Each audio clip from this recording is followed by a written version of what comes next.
she was killed. And they The tried top to six cover it girls up. really look great, but you seem to have that perfect I aesthetic wasn't look. into hip hop or even soul music. There are definitely people that need a little Viagra. Welcome to Heinz Seniors Coaching Up. Get access to the P3AK High Intensity Training ebook and its exclusive video tutorials. Commit with Heinz's coaching right now and be provided with a year of meal plans, training programs, and more. www.p3akday.com. There is no room for the littles.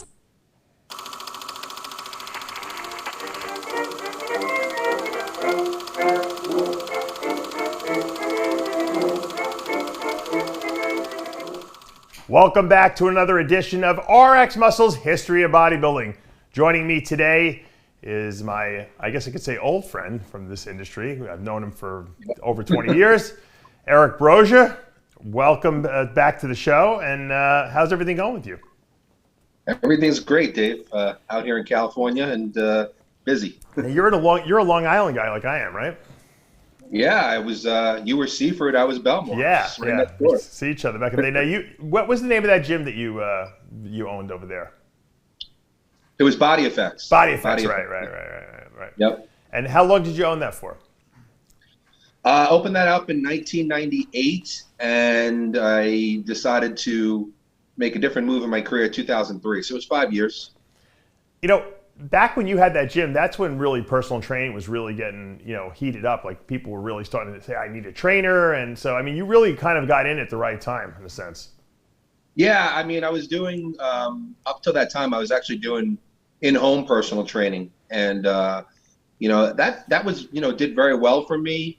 But, after a while, driving all over Long Island was a little crazy. Right. So, my sister and I actually had the idea to put the business together. And so we opened up, basically, it was like a personal training studio. Right. It was probably only about 1,500 square feet, but it was beautifully equipped. It was a nice little business. It did well really fast. So it was a great learning experience for sure. Yeah, it's fun, interesting because, a lot of bodybuilders, didn't think that they could make a living as a trainer. And I think that, these little studios that a lot of bodybuilders opened up, like around the time that you did, really kind of gave them the freedom, I guess you could say, to kind of train the way they wanted, eat when they wanted, make money because they had a captive audience in essence, and live the lifestyle of a bodybuilder, so to speak, Yeah, absolutely. I mean, it was a great place. I mean, I equipped it, very, very well so that I could train as well. And, so it did allow me to have, and also I had a kitchen in there. So I was able to bring my food. I was able to heat up my food. I had, all my utensils and everything. So yeah, I'd have a few clients in a row. Then I'd take a break to eat. Then if I needed to, train for an hour, I could. So yeah, it definitely allowed me to live the lifestyle. It allowed me to make money. It allowed me not to be traveling all over the place. And then also we had Powerhouse Gym down the street. So, I was able to train over there as well. So it was a great little setup, and I really enjoyed my time there. I worked my butt off though. I mean, I was there at 5 o'clock in the morning, training our first client. I closed up at night, 9 o'clock. But it was definitely a great learning experience in business and learning how to deal with people and run the show. So, it was definitely, I'm really glad that I did that. But people don't realize back then in the 90s, early 2000s, there was no social media. And so no one trained anyone online. You might answer a couple questions for people in a forum or something like that, but very few people were doing online coaching back then, So if you wanted to coach someone, you did it in person. They came to the gym and you did body transformations with them, or you had a couple bodybuilders probably that came in here or there that would, come pose with you or something like that. I remember, I hated it too. I loved it, but I hated it because I hated anyone that monopolized my time. But I would go meet people at all different gyms. I'd be posing in posing rooms with them. I would be meeting them in McDonald's. I used to do my consults at McDonald's in Wantua, if you remember, right by the train station there. That was my office. Yeah. Because I went there every day to eat McDonald's. That was part of my routine. So if I wanted to do a consult, people would call me up, where can I meet you? I'd say, meet me at McDonald's. And that was my office. For years I did that, Yeah, you had to get creative back then. I mean, back then there was no social media. that was just the beginning of like bodybuilding message boards and stuff and all those, which I was like, a moderator on a whole bunch of them. Yeah. So, but it's funny that you mentioned that though, Dave, because, at that time, when we had the business, my sister was kind of the person who kind of ran more of the business side, and I did all the training and stuff and work with the trainers. And so we had a computer in there, and I'd never even turned a computer on in my life. I had no idea at all what she did on that computer. Yeah. So after a while, I had to learn, and so when I became a little bit more savvy with computers, and I started to get on some of these bodybuilding message boards, and just for the hell of it, answering questions, to people, it gave me like that outlet to reach people from, obviously I'm just used to dealing with people in the local area, New York area. Right. And now I'm talking to people from other countries and stuff. And that's how I actually got my first online client. That's fun. Was through answering questions on the computer. What year was that? Hey, so it was at one point, I would like in between training clients, if I had a few minutes, I would go and write out a routine for an online client. So that was also the beginning of my online training as well. So it was a great, it worked out really, really well for me. Yeah. But then after 5 years, I decided I wanted to try something else. So I moved on. Now, so how do you decide from going from Long Island, you have your own business there, your own, you're doing your own thing, and then you're going to be like, I'm going to move to California. I mean. Well, I actually didn't do it like that. Actually, the first place I went was Florida. I didn't even realize you went Florida first. Okay. Yeah, I went to Florida because I got hired by VPX. Right. I remember when you worked for them. You worked for Jack. So yeah. I was working for Jack. He offered me a job, and I just I was always like looking ahead. I was always like, I never wanted to stay static. I was very bad at just being, I always, where am I going to go from here? What am I going to do with this business? How far can I go with it? So I said, I felt my next step was, I thought VPX would be a great stepping stone to, maybe, because obviously they would have a booth at the Olympia, they'd have a booth at the Arnold, they'd have a booth at all these different shows. Yeah. And I'd go to these shows and I'd start meeting different people. So I just decided at that point in time that would be the next evolution of my career, because I didn't see myself just living on Long Island forever and having this little studio. It was like a great experience, and then I wanted to move on. So that's where I went next, and I was in Florida with VPX for a while. Right. Did you sell that studio, or did you just close it up? We sold all the equipment, and then just closed the doors. Gotcha. Now, when you went to when you went to VPX, did you ever? I always ask this to every bodybuilder. Did you, because you competed, did you have like delusions of your mind of like going to the Olympia, or were you always like, I want to be a coach and I want to like be in the industry as an expert?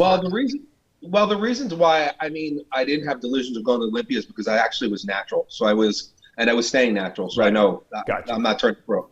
So I turned pro as a natural. I turned pro in 1990. God, how long ago? But Kai Green did that too, and so did Roden. And they eventually went to the Yeah, I didn't think that way. I just thought, I'm just gonna.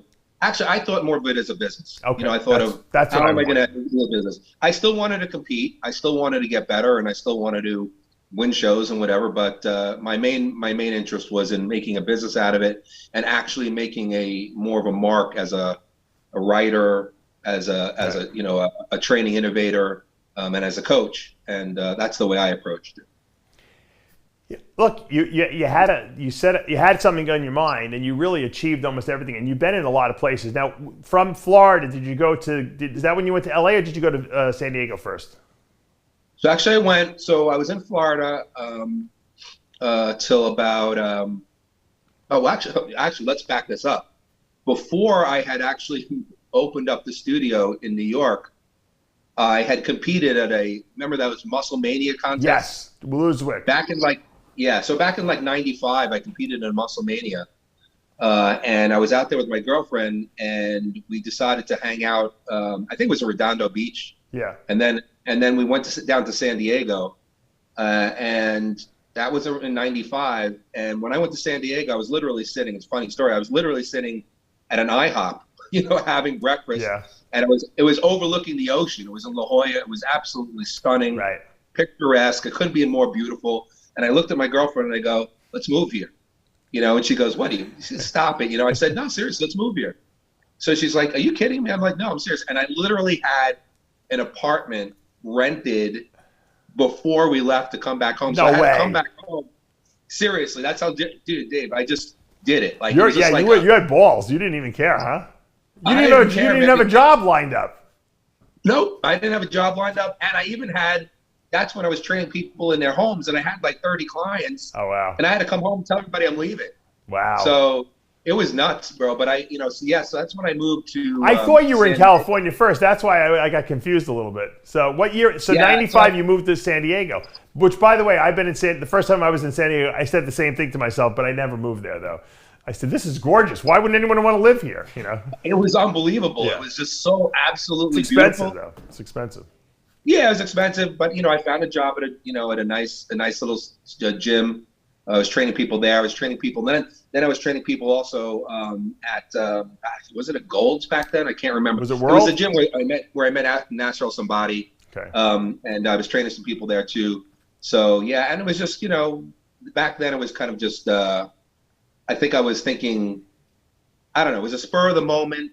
Wanted to do something, had my mind set on it, and did it. My girlfriend moved with me. And then after 2 years, I actually decided to move back and open that studio. So Why would you leave San Diego? Well, I know. I wasn't making that much money. I was doing okay. Yeah. I was doing okay. But I think I missed home a little bit. Yeah. And I think my sister had brought up to me, and my sister's a very smart girl. Yeah.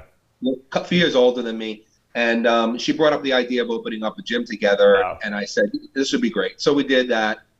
And then we went through that. So then I was in Florida for. Before you get to Florida, let's go back to San Diego because I want to hear right. I want to hear some Nasser El Sonbaty stories because Nasser and I were like friends but foes at the same time, and I don't know what Nasser really secretly hated everyone, but he had something to say behind everyone's back, and he was a character. Geez. He was very funny, as long as you didn't take him seriously, he was very funny. What was your experience with him?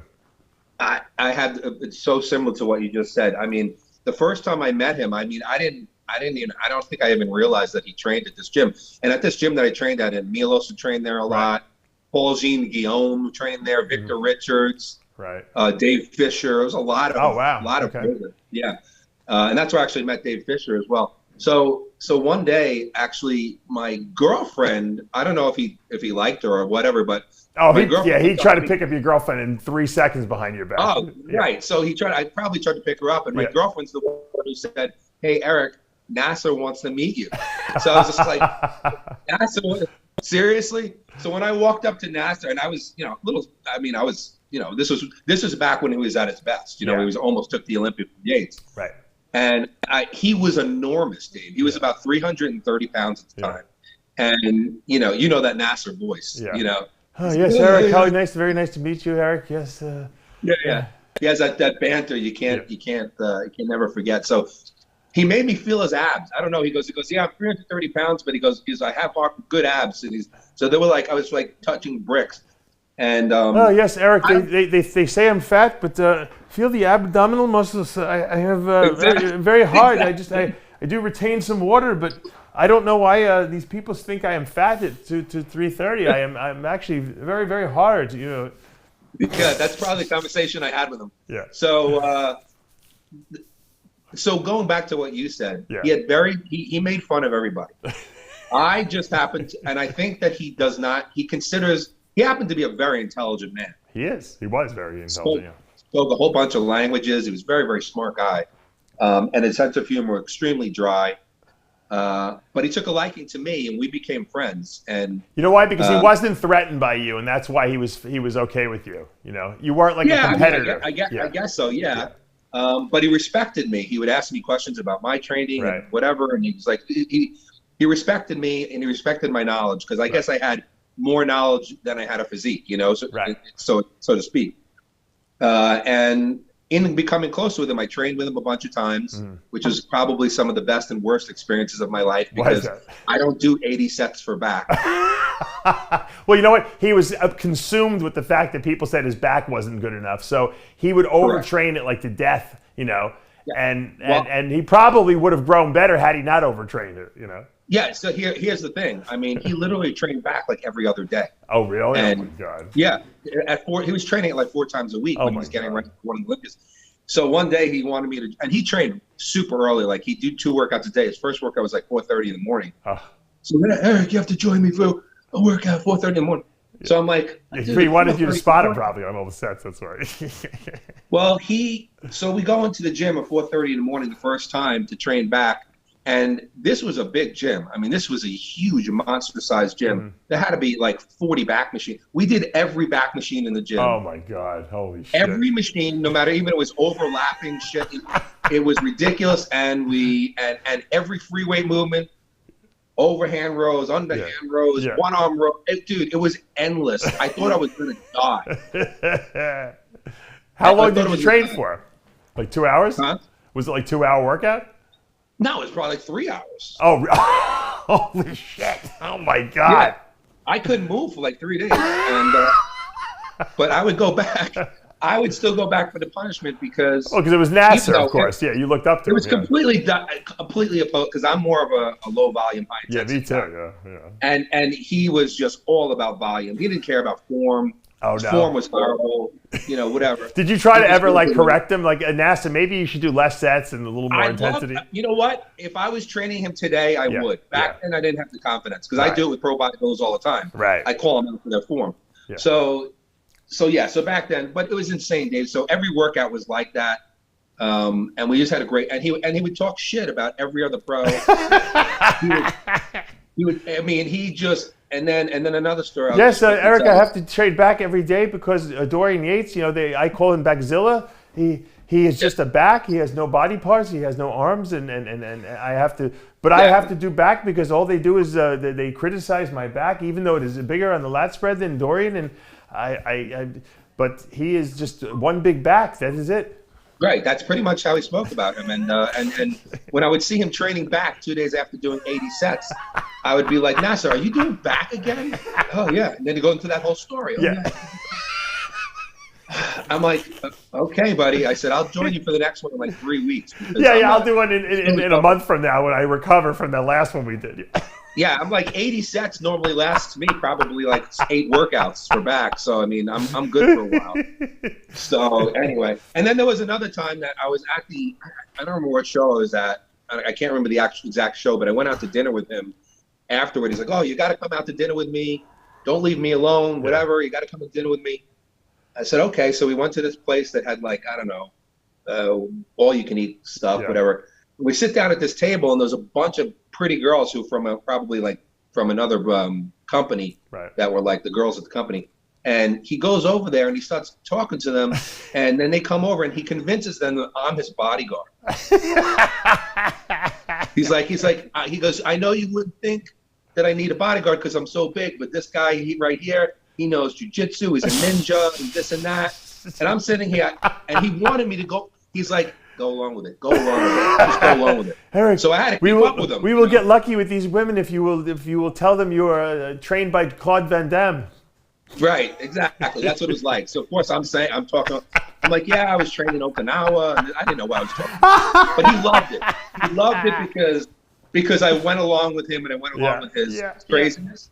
So we had a really good, quite honestly, I think we had a really good a friendship, and we talked a lot. Sometimes very, very seriously, sometimes joking, sometimes training. So when he passed away, I was real sad. It was devastating. Yeah, it was unfortunate. Did when he was when you were friends with him, was Nasser a kind of guy that talked about his health? Did he ever check himself out, or you think he kind of just stuck his head in the sand like most people do? No, I think he kind of stuck his head in the sand. Yeah. He was actually more interested with me talking about training and diet. Yeah. Than more about the PED side of stuff. Right. But I think that he was just. He wanted that, and I honestly believe he deserved the Olympia in '97. Absolutely, absolutely. He absolutely won that show, so I feel bad that he didn't get that one win. Right. But I think he was willing to pretty much do anything chemistry-wise to get it done. Yeah. And he was a freak. I mean, he'd be a freak today. I mean, it's sad that he died because he was smart enough to know better. In other words, he had a point in his career where his physique was going downhill a little bit. He had injuries. He had the scar tissue in his rear delt. He should have just said, you know what, I got nothing to prove anymore. Let me just take care of my health now. Downsize a little bit because he was smart. He could have done anything. He could have, Very smart. He would have made a fortune probably just as a commentator or whatever, whatever he wanted to do in bodybuilding, Yeah, he could have stuck with it he could have coached people, he could have done whatever, because he really was very, very smart. But he thought he was beneath that. He thought that was beneath him, rather. He would never go backwards. He felt like if he wasn't Mr. Olympia and could just collect paychecks from that I don't even want to be here because that's beneath me now, that kind of thing. Yeah. So he had some flaws in his character in that sense that ended up hurting him. But, what can you say? Just a real sad loss for bodybuilding. It's too bad it's not around today. Yeah. So you went to VPX after that. You went down to Florida after you went back and sold your gym. And then how did you leave VPX to go to California, the Venice area? Another funny story. This is why you got to love having me on, because I got funny stories. Yeah. So, I'm sure you know Jack pretty well. Yes. Jack's quite a character, and I'm still very, very good friends with him today. But back then, there was a massive hurricane. I think it was in 2004. I don't remember the name of the hurricane. But there was a massive hurricane in Florida, which basically shut everything down for a while. And I was living in an area that, unfortunately, the power grid, they pretty much told us we weren't going to have power for about 6 to 8 weeks. Wow. And so I said, at one point, Jack said, okay, I want everybody to come back to the office like a week after the hurricane. And I said to him, Jack, I can't come back to the office. I said, I can't live here. I said, because I'm not going to have power for like 8 weeks, and I can't live. I said, I'm going to go back to New York, and I'm going to stay with my family until everything's restored. Right. And he basically said to me, he's like, if you're not back into the office by Monday, then I'm letting you go. Wow. I was like, Jack, that's ridiculous. I'm like, okay, how about this? You take me, my dog, and my girlfriend, my girlfriend at the time, and put us up in a hotel right by the place, then I'll stay. Yeah. He didn't want to do that, so I got let go. Wow. Oh, so that's a weird. Yeah, that's a weird one. Yeah. That so you would never have left. In other words, had he? No, I was enjoying my time there. It was a great company to work for. Yeah. And it was definitely at its height back then. What year was that? That was 2003 and 4. Okay, that's when he had all the pro hormones still. Yeah, that's when it was massive with the pro hormones, and so I think it was pretty much the most popular company, I would say, at the time. Yeah. So that happened, and then from there, I just I stayed in Florida, and I started pursuing. I've worked with so many different companies in some way, shape, or form. Right. He actually even brought me back to VPX for a while. Oh, he did? That's funny.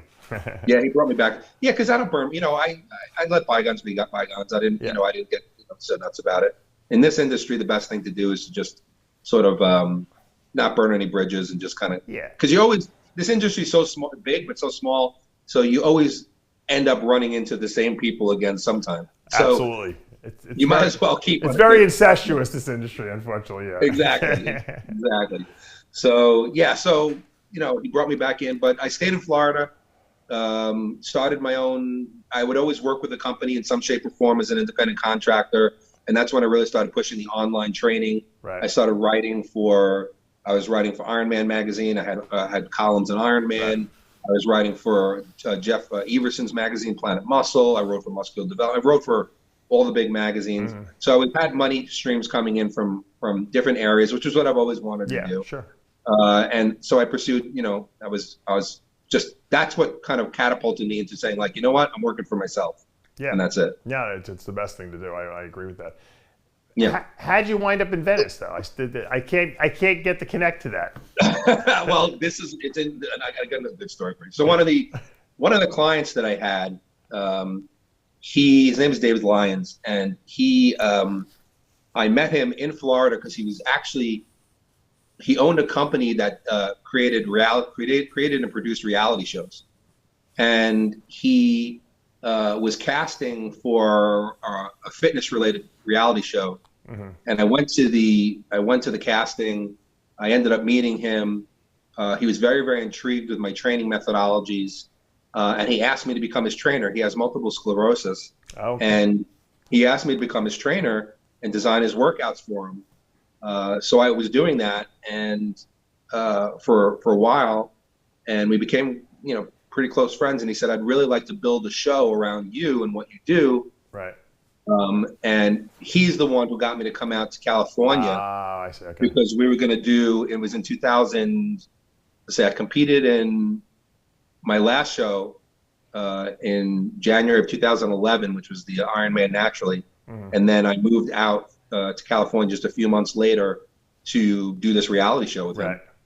And that's what got me out originally to the area. And then I originally moved to an area called Rancho Palos Verdes, which is absolutely stunning and gorgeous. Beautiful. Then after things with the reality show wrapped up, what we were doing, that's when I moved out to LA. Then I was in Beverly Hills.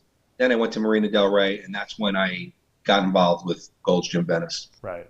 And then you were training Jay there for a little while, right? When he would come out from Vegas to LA, were you working out with him? Well, I'm involved with his channel. So the guy who produces Jay's channel, Dave Palumbo. Yeah. So I was actually working with Abbas Khatami. Yes. And Dave was filming him at Gold's for a show. I think back then he was still with Muscular Development. That's where Dave's show was. Yeah. And he said, "Oh, let me bring my trainer out."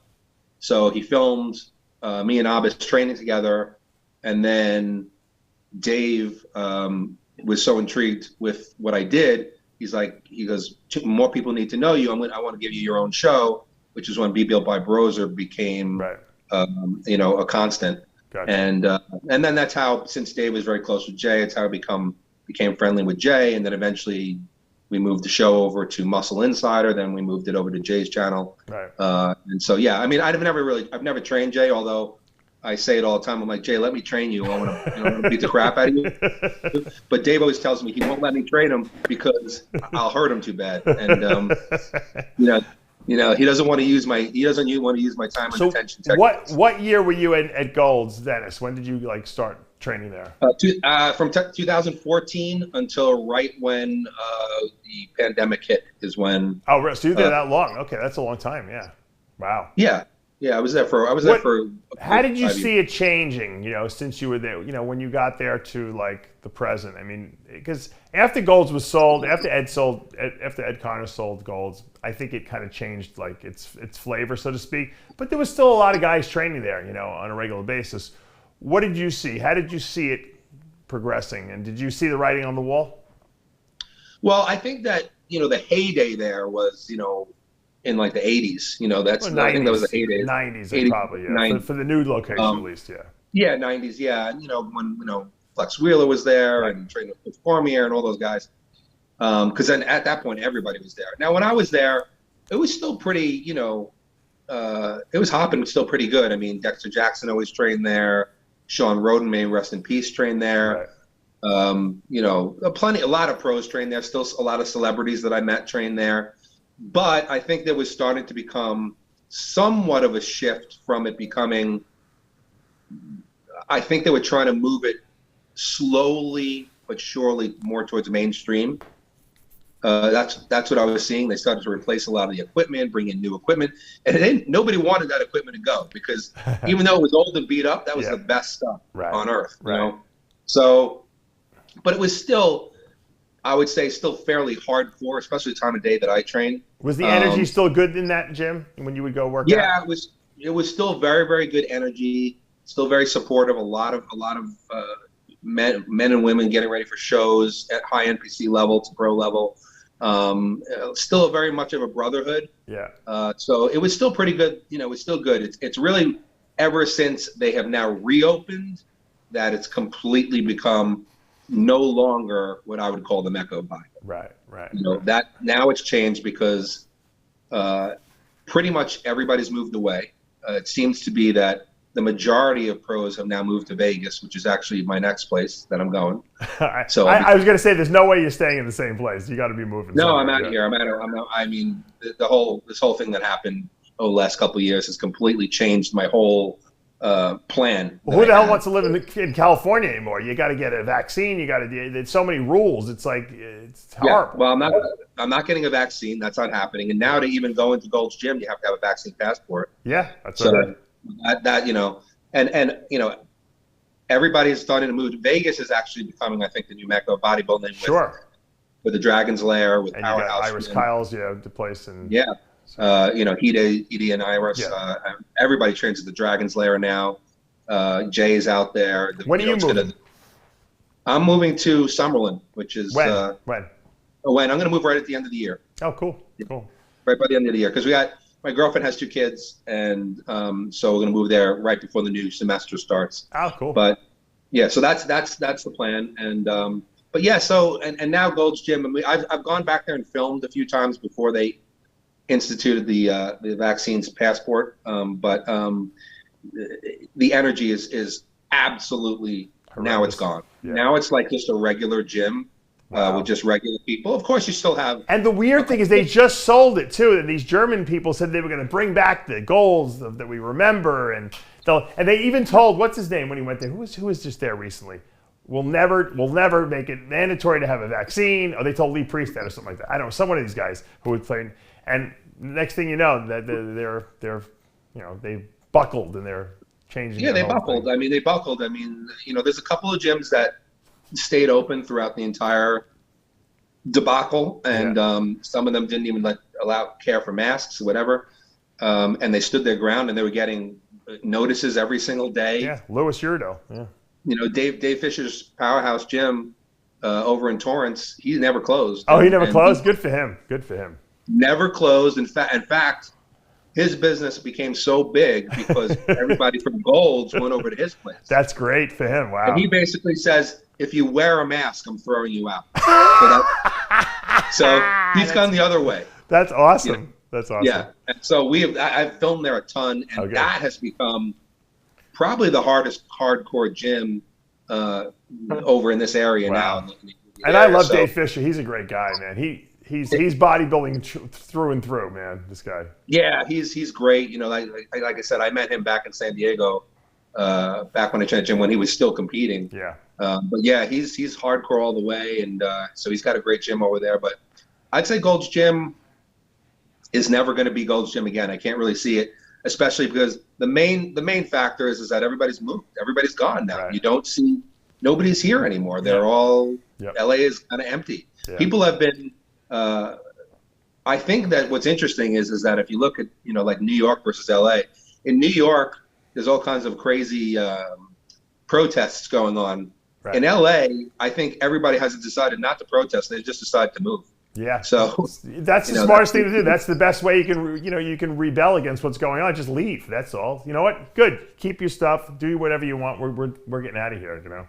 Yeah. I lived in Marina Del Rey, which is absolutely stunning. I lived right by the water. It is gorgeous there, yeah.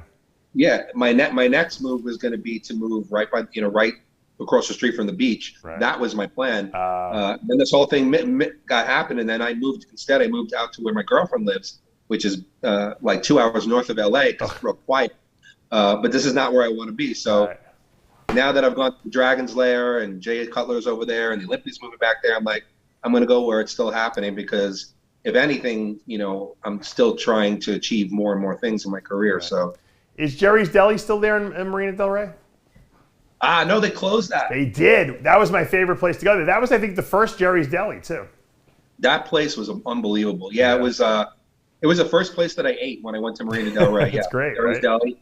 And I used to go back there all the time when I wanted to have like a good junk meal. 24 hours a day too, right? Oh, so good. But it was a giant place. Yeah. And yet there's never more than like 10 people there. So I was always like, how do they last? And now I know that they had to close up. But the problem was, what the problem was? They had great food. They were too expensive, I think. Yeah, that could be. I think there was too many other businesses came around, and they probably put them out of business. I'm wondering what's going to happen to the Firehouse, because the Firehouse used to thrive off of Gold's Gym. I know. I don't know what's going to happen anymore, because anybody who lived in Venice and trained there, Firehouse was their place to be.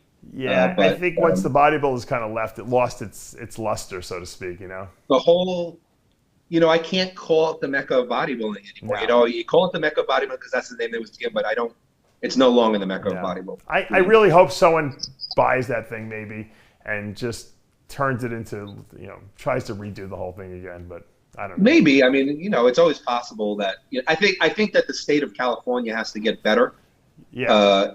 In terms of what's going on in the political world, for it to ever return to its former glory. Yeah. I think people would start coming back, but instead, I know in looking for homes in Vegas, they're being bought up left and right in like 2 days because everybody's leaving California, Florida, Vegas, and Texas. Those areas. But whatever. I mean, this is the world. Florida's the same thing. All the people from New York are coming down to Florida. So. Yeah, and I probably would have come down to Florida too. My parents live there still. They moved from Long Island, but Vegas was an easier and better move for me at the moment. But we'll see. You don't stay anywhere, so you'll definitely move at some point. Well, this is the first time I'm buying a house, so I'm always. Wow, that's a big commitment for you. That's true. So yeah, I'm committing, but I have a lot of pros out there that want to work with me. Right. And I want to take advantage of that. And it'll be great to be amongst, other great coaches like, Milos and right. That's right. Milos is out there too. Yeah. Dennis Wolf is out there, and there's a lot of really, really high quality people out there. And Flex Lewis is one of the nicest guys on the planet. Yeah. Very, very welcoming guy, and his gym is fantastic. Talk about atmosphere. It's kind of got that, you walk in there and you train, and it kind of has that old Gold's Gym feeling to it. I was going to tell Flex, I had this idea of he should just go to Gold's Gym, Venice, and say, can I buy all your pictures on the wall? And just take them out of there, because they don't even deserve to be hung on that wall anymore. Just say, give me those pictures. I'll buy them from what do you want, and put them on his wall at his gym there. It'd be great. That would be great. That would be great, because that preserve that history. That would be that'd be awesome. Although I doubt Golds would give them up, but I don't think they care anymore. To be honest with you, they probably think it's cluttering the walls. That's probably how they look at it. They don't even give a crap about the bodybuilders anymore. It's pretty obvious. I wouldn't be surprised if he went and got the picture of Sean Roden. Yeah. Get them all. They don't need them up there. Just say, guys, here, this is a good. You can go repaint the walls if you want now. Give me all those pictures. You're wasting them over here. It is a waste. It is a waste. It should be. It should definitely be at the Dragon's Lair. But, or maybe at Hide's and Kai Iris's gym. Or one of those gyms, yeah. Well, Eric, I want to thank you for joining us today. If people want to get in touch with Eric, they can go to his Instagram at Coach Eric Brozier, and I'm sure you answer PMs all day long, right? All day long. And I'm there, and I'm Facebook too, or you can email me at bodyfx2@aol.com. Okay. You're like me. You still have an AOL email. I love it, man. You and I. Yep, the only two. It's so funny because I was able to find your email because I just put in huge and it came right up, because it's still stuck in there from all the communications we used to have. We should instant message each other later. Remember the instant messaging? Yes. Remember that when it first started in the 90s? Ding, ding, ding, ding, ding, ding. Oh my God, that is hilarious. I wonder if it still works. I'll try to instant message you later. I think we're the only two left on AOL anyway, but. Yeah. Try to instant message me. It's fun, but listen, Dave, I appreciate. I'm glad. I'm so happy to be on the show. I really appreciate you having me on. I remember sitting in your old apartment, your house back in Seaford when you was hanging out and just talking about whatever. Yeah. But what year was that, Eric? Shit, man, I don't remember. That was back when. There was a new company starting that was an offshoot of Muscle Tech. Oh.